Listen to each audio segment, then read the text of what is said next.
Welcome to engineer Raj YouTube channel. ನಿಮ್ಗೆ ಆವಾಗಲೇ ನಾನು ಡಿಸೆಂಬರಲ್ಲಿ ಒಂದು ವಿಡಿಯೋ ಮಾಡಿ ಹಾಕಿದ್ದೆ. ಏನಂತಪ್ಪ ಅಂದ್ರೆ ಮಿನಿಸ್ಟ್ರಿ ಆಫ್ ರೈಲ್ವೇದವರು, ಆದ್ರೆ ಗೋರ್ಮೆಂಟ್ ಆಫ್ ಇಂಡಿಯಾ ಅಂತ ಮಿನಿಸ್ಟ್ರಿ ಆಫ್ ರೈಲ್ವೆ ಡಿಪಾರ್ಟ್ಮೆಂಟ್ದವರು 22,000 ಪೋಸ್ಟು ಲೆವೆಲ್ 1ನಲ್ಲಿ ಅಂದರೆ ಗ್ರೂಪ್ ಡಿಯಲ್ಲಿ ಕರಿತಿದ್ದಾರೆ ಸದ್ಯದರಲ್ಲಿ ಅಂತ ಹೇಳಿದ್ದೆ ನಾನು. ಮತ್ತು ಅದು ಕೂಡ ಡೇಟ್ ಕೂಡ ಹೇಳಿದೆ, ಜನವರಿ 21ರಂದು ಆಲ್ಮೋಸ್ಟ್ ನೋಟಿಫಿಕೇಶನ್ ಅಂದ್ರೆ ಆನ್ಲೈನ್ ಅಪ್ಲಿಕೇಶನ್ ಹಾಕಲು ಓಪನ್ ಆಗುತ್ತೆ ವೆಬ್ಸೈಟ್ ಅಂತೇಳಿ. ಬಟ್ ಅವರು ಕಾರಣಾಂತರಗಳಿಂದ ಮಿಡ್ ಟರ್ಮ್ ಒಂದು ನೋಟಿಸ್ ಕೊಟ್ಟರು. ಏನಂತ 21ಗೆ ಬದಲು 31 ಸ್ಟಾರ್ಟ್ ಆಗುತ್ತಂತ. ಆ ದಿನ ಇವತ್ತು ಬಂದುಬಿಡ್ತು. ಅದೇ ಥರ ಅವ್ರು ಕೊಟ್ಟ ನೋಟಿಫಿಕೇಶನ್ ಪ್ರಕಾರ 21,997 21,997 ಪೋಸ್ಟ್ಗಳನ್ನು ಇವಾಗ ಭರ್ತಿ ಮಾಡಲು ನೇಮಕಾತಿ ಮಾಡಲು ಕರೆದಿದ್ದಾರೆ. ಅದ್ರ ಸಲುವಾಗಿ ನೀವೇನು ಮಾಡಬೇಕಪ್ಪ ಅಂದ್ರೆ 31 ಸ್ಟಾರ್ಟು 2/3 ಅಂದ್ರೆ ಮಾರ್ಚ್ 2ನೇ ತಾರೀಕಿವರೆಗೂ ಅಪ್ಲಿಕೇಶನ್ ಹಾಕಲು ಕಾಲಾವಕಾಶ ಕೊಟ್ಟಾರ. ಅಪ್ಲಿಕೇಶನ್ ಯಾವ ಥರ ಹಾಕಬೇಕು ಮತ್ತು ಏನೇನು ಮಾಡಬೇಕು ಅಪ್ಲಿಕೇಶನ್ ಹಾಕಬೇಕಂದ್ರೆ ಅನ್ನೋದನ್ನು ಡೀಟೇಲ್ ಆಗಿ ಮುಂದೆ ಹೇಳ್ತೀನಿ. ನೆನಪಿರಲಿ, ಅಪಾರ್ಚುನಿಟಿ ಪ್ರತಿ ಸಲ ಬಂದು ನಿಮ್ಮನ್ನು ಎಬ್ಸಂಗಿಲ್ಲ. ಅಪಾರ್ಚುನಿಟಿ ಬಂದಾಗ ಏನು ಮಾಡಬೇಕು, ಅದನ್ನು ನೀವು ಗ್ರ್ಯಾಬ್ ಮಾಡ್ಕೊಂಡು ಅಂದ್ರೆ ನೀವು ಇಸ್ಕೊಂಡು ಅದನ್ನು ನೀವೇನು ನಿಮ್ಮ ಕೆರಿಯರನ್ನ ಗ್ರೋತ್ ಮಾಡ್ಕೋಬೇಕು.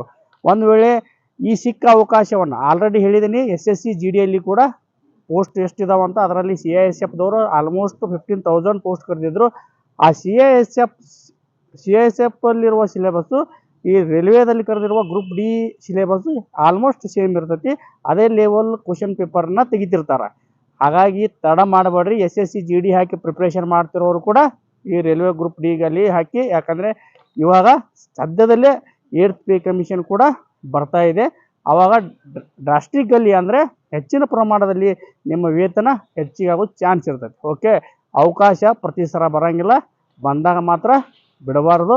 ಅದು ಜಾಣರ ಲಕ್ಷಣ ಅಂತ ಹೇಳ್ತಾ, ಇವಾಗ ನಾನು ಕೆಲವೊಂದಿಷ್ಟು ನೋಟಿಫಿಕೇಷನಲ್ಲಿ ಏನೇನು ಹೇಳಿದಾರ ಅನ್ನೋದನ್ನು ಇನ್ ಡೀಟೇಲ್ ಆಗಿ ಎಕ್ಸ್ಪ್ಲೇನ್ ಮಾಡ್ತಾ ಹೋಗ್ತೀನಿ. ನೀವು ಅದನ್ನು ಫಾಲೋ ಮಾಡಿರಿ. ಅಪ್ಲಿಕೇಶನ್ ಹಾಕೋಕ್ಕಿಂತ ಮುಂಚೆ ಈ ವಿಡಿಯೋ ಒಂದ್ಸಲ ನೋಡಿನೇ ಹೋಗ್ರಿ. ಯಾಕಂದ್ರೆ ಅಲ್ಲಿ ಹೇಳಿರುವ ಯಾವುದಾದ್ರೂ ವಿಷಯ ಅಂದರೆ ಏನು ಅಪ್ಲೋಡ್ ಮಾಡಂದಿರ್ತಾರೆ, ಯಾವ ಡೇಟ್ ಹಾಕಂದಿರ್ತಾರೆ, ಅದನ್ನು ನೀವು ಸ್ವಲ್ಪ ಏನಾದರೂ ಮಿಸ್ ಮಾಡಿ ಹಾಕಿದ್ರೆ ನಿಮ್ಮ ಅಪ್ಲಿಕೇಶನ್ ರಿಜೆಕ್ಟ್ ಆಗೋ ಚಾನ್ಸಸ್ ಜಾಸ್ತಿ ಇರ್ತದೆ. ಅದಕ್ಕೆ ಬಹಳ ಕೇರ್ಫುಲ್ಲಾಗಿ ಅಪ್ಲಿಕೇಶನ್ ಹಾಕಬೇಕು. ಒಂದು ವೇಳೆ ನಿಮ್ಗೆ ಅಪ್ಲಿಕೇಶನ್ ಹಾಕಲು ಬರದೇ ಇದ್ರೆ, ನಿಮ್ಗೇನಾದರೂ ಈ ಅಪ್ಲಿಕೇಶನ್ ಹಾಕಲು ಬರದೇ ಇದ್ರೆ ತಾವುಗಳು ಏನು ಮಾಡ್ಬೇಕಂದ್ರೆ ನನಗೆ ಕಮೆಂಟಲ್ಲಿ ತಿಳಿಸಿ ಯಾವ ಥರ ಅಪ್ಲಿಕೇಶನ್ ಹಾಕ್ಬೇಕಂತ ಹೇಳಿದ್ರೆ ನಾನು ನಿಮಗೆ ಒಂದ್ಸಲ ಯಾರ್ದಾದ್ರೂ ಕ್ಯಾಂಡಿಡೇಟ್ ಯಾರಾದರೂ ಸಿಕ್ಕರೆ ಅವ್ರದ್ದು ಆನ್ಲೈನ್ ಅಪ್ಲಿಕೇಶನ್ನ ಹಾಕಿ ತೋರಿಸ್ತೀನಿ. ಅದನ್ನು ಫಾಲೋ ಮಾಡಿರಿ. ಮತ್ತು ಇವಾಗ ಆಲ್ರೆಡಿ ನಾನು ಇಂಡಿಯನ್ ಕಾನ್ಸ್ಟಿಟ್ಯೂಟು ಮತ್ತು ಜನರಲ್ ಸೈನ್ಸ್ ಅಂದರೆ ಸಾಮಾನ್ಯ ವಿಜ್ಞಾನದ ಕ್ಲಾಸ್ಗಳನ್ನು ಸತತವಾಗಿ ತೆಗೆದುಕೊಳ್ತಿದ್ದೀನಿ. ಇದೇ ಸೇಮ್ ಪ್ಯಾಟರ್ನು ನಾನು ತೆಗೆದುಕೊಂಡಿರೋ ಸಿಲೆಬಸ್ದ ಮೇಲೆ 99% ಕ್ವಶನ್ಸ್ಗಳನ್ನು ಬಂದಿರ್ತಾವೆ. ಯಾಕಂದರೆ ಅದ್ರ ಬಗ್ಗೆ ನಾವು ಆಲ್ರೆಡಿ ಹಳೆ ಕ್ವಶನ್ ಪೇಪರ್ ರೆಫರ್ ಮಾಡಿದ್ದೀವಿ. ಅದನ್ನು ನಾವು ನೋಡಿನ ಸಿಲೆಬಸ್ ಪ್ರಿಪೇರ್ ಮಾಡಿದ್ದೀವಿ. ಯಾಕಂದರೆ ಎಲ್ಲ ಎಕ್ಸಾಮ್ಗೆ ಹೆಲ್ಪ್ ಆಗಬೇಕನ್ನೋ ಉದ್ದೇಶದಿಂದ. ಇವಾಗ ಏನು ಮಾಡಬೇಕಪ್ಪ ಅಂದ್ರೆ ಈ ವಿಡಿಯೋನ ಸ್ಕಿಪ್ ಮಾಡಿದೆ ಕಂಟಿನ್ಯೂ ನೋಡಿರಿ. ಇದೇನು ಭಾಳ ಹೊತ್ತಿನ ವಿಡಿಯೋ ಇರೋಂಗಿಲ್ಲ. ಕೆಲವು ಸಮಯದ ಒಳಗೆ ನಿಮ್ಗೆ ಏನೇನು ಬೇಕು, ಈಗ ಪ್ರಿಲಿಮಿನರಿ ನೀವು ನೋಟಿಫಿಕೇಷನಲ್ಲಿ ಏನೇನು ಇಂಪಾರ್ಟೆಂಟ್ ಪಾಯಿಂಟ್ ಹೇಳಿದಾರೆ ಅದನ್ನು ಚಾಚು ತಪ್ಪದಂಗೆ ಹೇಳ್ತೀನಿ. ಅದನ್ನು ನೀವು ಫಾಲೋ ಮಾಡಿ ಅಪ್ಲಿಕೇಶನ್ ಹಾಕಿ. Centralised employment notification number CEN ಅಂತಾರೆ. ಅದಕ್ಕೆ CEN ನಂಬರ್ ಎಷ್ಟಂದ್ರೆ 09/2025 ಇದು ಕರೀತಾರೆ ಅಂತೇಳಿ ಆಲ್ರೆಡಿ ಇದ್ರ ಬಗ್ಗೆ ವಿಡಿಯೋ ಮಾಡಿ ಹಾಕಿದ್ದೆ ನಾನು. ನೀವು ನೋಡಿರ್ತೀರಿ ಅಂದ್ಕೊಂಡಿದ್ದೀನಿ. ನೋಡಿಲ್ಲ ಅಂದ್ರೆ ಅವ್ನು ನೋಡ್ಕೊಂಬರ್ರಿ. ಅದರೊಳಗಡೆ ಇನ್ನೂ ಸ್ವಲ್ಪ ಡೀಟೇಲ್ ಆಗಿ ಹೇಳಿದ್ದೀನಿ. ಇನ್ನು ಈ ನೋಟಿಫಿಕೇಷನಲ್ಲಿ ಏನೇನಿದೆ, ಯಾವ ಥರ ಅಪ್ಲಿಕೇಶನ್ ಹಾಕಬೇಕು, ಯಾವುದ್ಯಾವ್ದು ವಿಷಯಗಳು ಇಂಪಾರ್ಟೆಂಟ್ ಇದಾವೆ ಅಂತ ಹೇಳ್ತಾ ಹೋಗ್ತೀನಿ. ಮತ್ತು date of opening of application ಯಾವಾಗಿದೆ ಅಂದರೆ 31 ಜನವರಿ 2026ರಿಂದ ಪ್ರಾರಂಭ.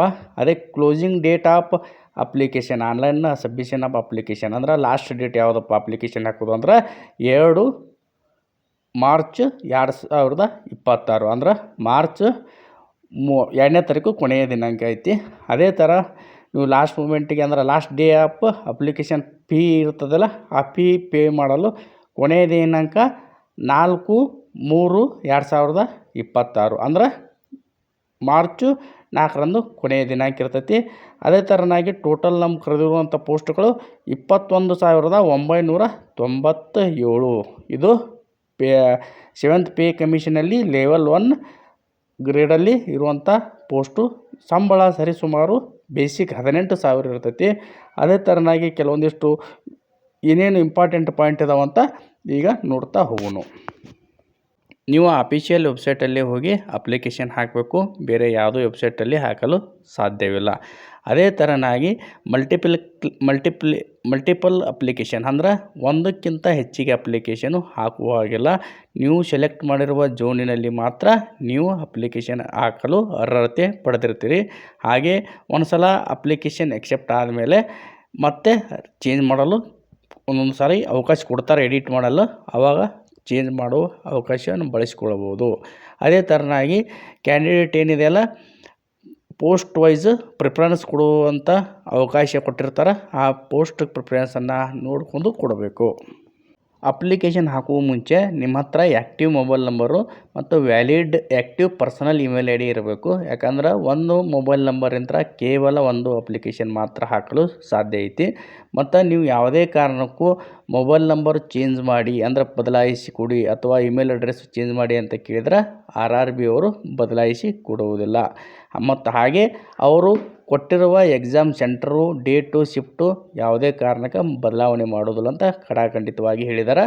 ಹಾಗಾಗಿ ನೀವೇನು ಮಾಡ್ಬೇಕಂದ್ರೆ RRB BNCಯಲ್ಲಿ ಹೋಗಿ ಕ್ರಿಯೇಟ್ ಆ್ಯನ್ ಅಕೌಂಟ್ ಅಂತ ಹೇಳಿರ್ತೈತಿ, ಅಲ್ಲೇ ಅಕೌಂಟನ್ನು ಕ್ರಿಯೇಟ್ ಮಾಡಬೇಕು. ಅಲ್ಲೇ ಆಧಾರ್ ವೆರಿಫಿಕೇಷನ್ ಇರ್ತೈತಿ, ವೆರಿಫಿಕೇಷನ್ ಮಾಡ್ಕೊಂಡು ಅಕೌಂಟು ಕ್ರಿಯೇಟ್ ಆಗುತ್ತೆ.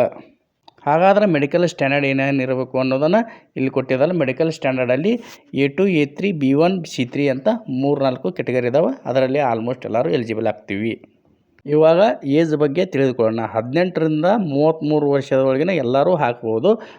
ಒಂದು ವೇಳೆ ನೀವು UR ಅಥವಾ EWS ಇದ್ದಿದ್ದರೆ 93 ಮಟ್ಟ ಬರ್ತಾಗಿದ್ದರೂ ನಡೀತೈತಿ. ಅದೇ ಥರ SC STದವರಿಗೆ ರಿಲ್ಯಾಕ್ಸೇಷನ್ ಕೊಟ್ಟಿದ್ದಾರೆ. 1988ವರೆಗೂ ಅವರು ಅಪ್ಲಿಕೇಶನ್ ಹಾಕ್ಬೋದು. ಎಜುಕೇಷನ್ ಕ್ವಾಲಿಫಿಕೇಷನ್ ಬಂದುಬಿಟ್ಟು SSLC ಅಂದರೆ 10th ಅಥವಾ ITI ಆಗಿದ್ದರೆ ನಡೆಯುತ್ತೆ. ಅದರ 3ರಲ್ಲಿ ಯಾವುದಾದ್ರೂ ಒಂದು ಆಗಿರಬೇಕು.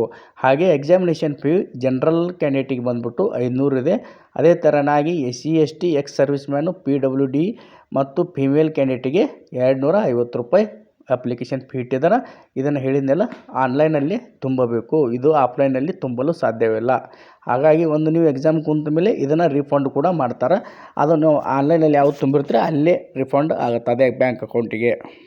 ಟೋಟಲ್ 11 ಕೆಟಗರಿಯಲ್ಲಿ ಏನಿದಾವೆ ಪೋಸ್ಟ್ಗಳಿದಾವೆ. ಅಸಿಸ್ಟೆಂಟ್ ಪೋಸ್ಟ್ ಇದಾವೆ. ಇವೆಲ್ಲ SNT, ಎಲೆಕ್ಟ್ರಿಕಲ್, ಇಂಜಿನಿಯರಿಂಗು, ಟ್ರಾಫಿಕ್ ಈ ಥರ ನಾನಾ ವಿಭಾಗಗಳಲ್ಲಿ ರೈಲ್ವೆಯಲ್ಲಿರುವ ನಾನಾ ವಿಭಾಗಗಳಲ್ಲಿ ಈ ಹುದ್ದೆಗಳ ನೇಮಕಾತಿ ನಡೆಯುತ್ತಾ ಇದೆ. ಹಾಗಾದರೆ ಜೂನ್ ವೈಸು ಟೋಟಲ್ 21,997 ಪೋಸ್ಟ್ಗಳಿದ್ರೆ ನಮ್ಮ ಸೌತ್ ವೆಸ್ಟರ್ನ್ ರೈಲ್ವೆ ಅಂದರೆ ನಮಗೆ ಸಂಬಂಧಪಟ್ಟ ಕರ್ನಾಟಕಕ್ಕೆ ಸಂಬಂಧಪಟ್ಟ ರೈಲ್ವೆಯಲ್ಲಿ 92 ಹುದ್ದೆಗಳ ನೇಮಕಾತಿ ಕರೆದಿದ್ದಾರೆ. ಅದರ ಒಳಗಡೆ ಇಂಜಿನಿಯರಿಂಗು, ಟ್ರಾಫಿಕ್ ವಿಭಾಗಗಳಲ್ಲಿ ತುಂಬ ವೇಕೆನ್ಸಿಗಳು ಖಾಲಿ ಇದ್ದಾವೆ. ನಿಮ್ಗೆ ಡೀಟೇಲ್ ಆಗಿ ಹೇಳ್ತಾ ಇದ್ದೀನಿ. ಆರ್ಡರ್ ಆಫ್ ಪ್ರಿಫರೆನ್ಸಿಗೆ ಕೊಡುವಾಗ ನೀವು ನೋಡ್ಕೊಂಡು ಕೊಡಬೇಕು. ಆನ್ಲೈನ್ ಅಪ್ಲಿಕೇಶನ್ ಹಾಕುವಾಗ ಮುಂಚೆ ಏನಿತ್ತು ಫೋಟೋ ಸ್ಕ್ಯಾನ್ ಮಾಡಿ ಹಾಕುವ ಅವಕಾಶ ಇತ್ತು. ಆದರೆ ಇವಾಗ ಮಾತ್ರ ಲೈವ್ ಫೋಟೋಗ್ರಾಫ್ ಅಂದರೆ ಮೊಬೈಲ್ ಕ್ಯಾಮ್ರಾದಲ್ಲಿ ನೀವು ಕ್ಯಾಪ್ಚರ್ ಮಾಡಬೇಕು. ಇಲ್ಲಾಂದ್ರೆ ಇಂಟರ್ನೆಟ್ ಸೆಂಟರಲ್ಲಿ ಹೋದರೆ ಅವ್ರ ಹತ್ರ ವೆಬ್ ಕ್ಯಾಮ್ ಇರುತ್ತೆ. ಆ ವೆಬ್ ಕ್ಯಾಮ್ ಇಂಥರನ್ನ ಕ್ಯಾಪ್ಚರ್ ಮಾಡಿ ಹಾಕುವ ಅವಕಾಶ ಐತಿ. ಇದನ್ನು ಮರೀಬಾರ್ದು. ಹಾಗಾದರೆ ಅಪ್ಲಿಕೇಶನ್ ಎಲ್ಲಿ ಹಾಕಬೇಕು ಅಂದ್ರೆ ನಮ್ಮ ಹುಬ್ಬಳ್ಳಿ ಜೂನಲ್ಗೆ ಸಂಬಂಧಪಟ್ಟಂತೆ www.rrbnc.go.in ಅಂತ ಇದೆ ವೆಬ್ಸೈಟ್. ಇಲ್ಲಿ ಅಪ್ಲಿಕೇಶನ್ ಇಲ್ಲಿ ತೋರಿಸ್ತಾ ಇದ್ದೀನಿ. ಅಲ್ಲಿ ಹೋಗಿ ಹಾಕಬೇಕು. ಹಾಗಾದರೆ ರಿಕ್ರೂಟ್ಮೆಂಟ್ ಪ್ರೊಸೆಸ್ ಯಾವ ಥರ ಆಗುತ್ತಂದ್ರೆ ಮೊದಲನೇ ಸ್ಟೇಜಲ್ಲಿ ಕಂಪ್ಯೂಟರ್ ಬೇಸ್ಡ್ ಟೆಸ್ಟ್ ಇರ್ತೈತಿ. ಆ ಟೆಸ್ಟಲ್ಲಿ ನೀವು ಏನಾದರೂ ಪಾಸ್ ಆದ್ರೆ ಫಿಸಿಕಲ್ ಎಫಿಷಿಯನ್ಸಿ ಟೆಸ್ಟಿಗೆ ನಿಮ್ಮನ್ನ ಶಾರ್ಟ್ ಲಿಸ್ಟ್ ಮಾಡಿ ಕರೀತಾರೆ. ಫಿಸಿಕಲ್ ಎಫಿಷಿಯನ್ಸಿ ಟೆಸ್ಟ್ ಅಂದ್ರೆ ಕೆಲವೊಂದಿಷ್ಟು ದೈಹಿಕವಾಗಿ ಪರೀಕ್ಷೆಗಳಿರ್ತಾವೆ. ಅದನ್ನು ನೀವು ಸೆಲೆಕ್ಷನ್ ಆದಮೇಲೆ ಮತ್ತೊಂದು ವಿಡಿಯೋದಲ್ಲಿ ಮಾಡಿ ಹಾಕ್ತೀನಿ. ಅಲ್ಲಿಯೂ ಕೂಡ ನೀವು ಸೆಲೆಕ್ಷನ್ ಆದ್ರೆ ಮುಂದೆ 1:1 ಡಾಕ್ಯುಮೆಂಟ್ ವೆರಿಫಿಕೇಷನ್ಗೆ ನಿಮ್ಗೆ ಏನು ಮಾಡ್ತಾರೆ, ಡಿವಿಷನ್ಗೆ ಕರೀತಾರೆ. ಆವಾಗ ಡಿವಿಷನ್ಗೆ ನೀವು ಹೋದ ಮೇಲೆ ಅಲ್ಲಿಯೂ ಕೂಡ ನೀವು ಕ್ಲಿಯರ್ ಮಾಡಿದ್ರೆ ನಿಮಗೇನು ಮಾಡ್ತಾರೆ, ನೆಕ್ಸ್ಟು ಪ್ರೊಸೆಸ್ಸಲ್ಲಿ ಮೆಡಿಕಲ್ಲಿಗೆ ಆಹ್ವಾನ ಕೊಡ್ತಾರೆ. ಮೆಡಿಕಲಲ್ಲಿ ಕೂಡ ನೀವು ಶಾರ್ಟ್ ಲಿಸ್ಟ್ ಆದರೆ ನಿಮ್ಮ ಹೆಸರು ಶಾರ್ಟ್ ಲಿಸ್ಟಲ್ಲಿ ಬರುತ್ತೆ. ಕಂಪ್ಯೂಟರ್ ಬೇಸ್ಡ್ ಎಕ್ಸಾಮಿನಲ್ಲಿ ಟೋಟಲು ಡ್ಯೂರೇಷನು 90 ಮಿನಿಟ್ಸ್ ಇರುತ್ತೆ. ಅದರಲ್ಲಿ 100 ಕ್ವಶನ್ಗಳು ಕೇಳ್ತಾರೆ. ಜನರಲ್ ಸೈನ್ಸ್ ಬಗ್ಗೆ 25 ಕ್ವಶನು, ಮ್ಯಾಥಮೆಟಿಕ್ಸಲ್ಲಿ 25 ಕ್ವಶನು, ಜನರಲ್ ಇಂಟೆಲಿಜೆನ್ಸ್ ಆ್ಯಂಡ್ ರೀಸನಿಂಗಲ್ಲಿ 30 ಕ್ವಶನು, ಜನರಲ್ ಅವೇರ್ಸ್ನಲ್ಲಿ ಟೋಟಲ್ 20 ಕ್ವಶನ್ಗಳನ್ನು ಕೇಳ್ತಾರೆ. ನಿಮ್ಗೆ ತಿಳಿದಿರಲಿ, ನಾ ಆಲ್ರೆಡಿ ಕ್ಲಾಸಸ್ ಆನ್ಲೈನ್ ಕ್ಲಾಸಸ್ ತೊಗೋತಾ ಇದ್ದೀನಿ.